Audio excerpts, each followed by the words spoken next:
Hi guys, welcome to Robin Hood Diaries. Today I'm, as usual, so glad you could join me. I previewed today as beauty tutorials from the anti-influencer. Basically what I meant is I'm going to go run down a grocery list for us poor DQs back in the early 90s whose most concern was cost and durability, not beauty always. So let's just move through this. This is probably a list of to-do nots, which were my to-dos, list-wise, grocery list-wise. In other words, don't do what I did. Okay, so I have a couple of just bullet, a list here of like 6 points that I had to address. And you guys, you got to remember, I was doing drag for all these reasons that I've been into in many other shows, but I was doing it very frequently. I was literally, for a while there, doing drag like every night. If I wasn't doing drag, I was just crashing and waiting to do drag and work, of course. Work being, I was doing this all the way through kind of my cheesy job of doing phone sex, all the way through to my county job as a researcher, which paid less, ironically. But no complaints. And I got on board in the midst of my drag. So here was what my concerns were when I would go out, let's say, and do a weekend shopping and give you a slice of that for drag. So, number one, clothes.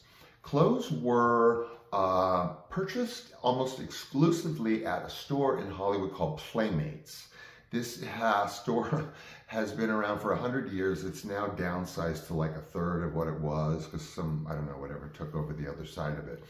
But it was exclusively for sex workers. I don't mean that glibly. I mean their clientele was sex workers, unless there was some, fetishy customers in there. We're talking vinyl nurses outfits, vinyl S&M, sexy lingerie, but hardcore. And these were all the things I was drawn to in drag, because kind of my brand was like tacky sexy. And you can ask anybody. So clothing wise, if I could afford it, I would buy at Playmates on the ground floor. But way back in the day, Playmates had a bargain basement. And so I would literally, as people can probably tell you that it looked like, I would do bargain basement shoppings at Playmates. So Playmates is Playmates. You can only imagine what the bargain basement was. Everything, lots of cheap dresses and stockings and everything that you could want. So that was it if it wasn't a thrift store. Now, I'll get to the thrift store part more in a second because that's where I did most of my shopping for this. So on to accessories. We've got clothing, right?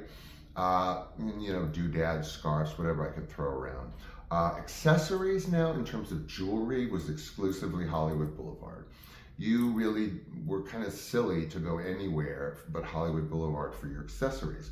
You could do diamonds, you could do bangles, you could do hoops, you could do emeralds.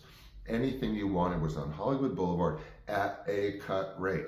I mean, this costume jewelry was like so inexpensive. It was a dream for me. Those of us girls who wanted diamonds and, emeralds and gold and jewels and all of that stuff. You could do it like on 20 bucks on Hollywood Boulevard. So that was really the place. Now, shoes. Speaking of Hollywood Boulevard. When I first started drag, the sizing on shoes was a major bitch. I was buying dance shoes on Hollywood Boulevard because they had them in large sizes. They were comfortable and the heels were lower. I hadn't learned to run across Santa Monica Boulevard in 5-inch heels without breaking an ankle yet. So I started with that. Then what I did was I would canvass thrift stores, and good luck finding ladies' 11s because that's the only thing that I had a chance in. So I had to scour literally thrift stores through the shoe departments to find if I could find a ladies' 11 that was not like atrocious. And then what I would do is, girls, trick. If you ever are in shoes that do not fit right, here's what to do.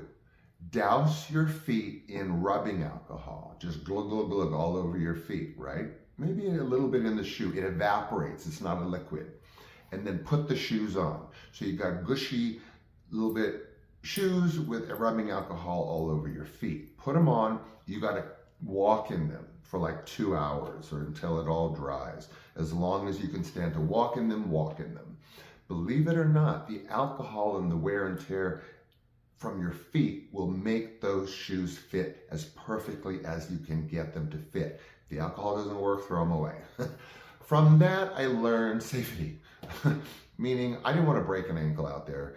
And I was a very frequent and active, I should say, drag queen. So with all this running around, literally and figuratively, I had to figure out a way so that I literally would not break an ankle. That equated to boots, zip-up boots.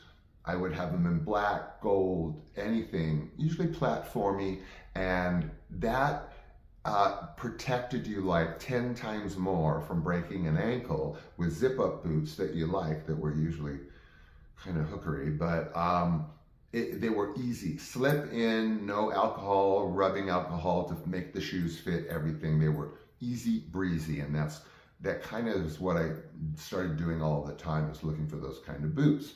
Now, nails. Nails should not have been important to me. There's like wigs and hair and I mean, like, you know, accessories, clothing, dresses. But no, Sean was like obsessed with perfect nails. I mean, I could have so much to do. I could have like wigs flying and no lingerie on and no makeup even. Well, no, the makeup I had to do before the nails.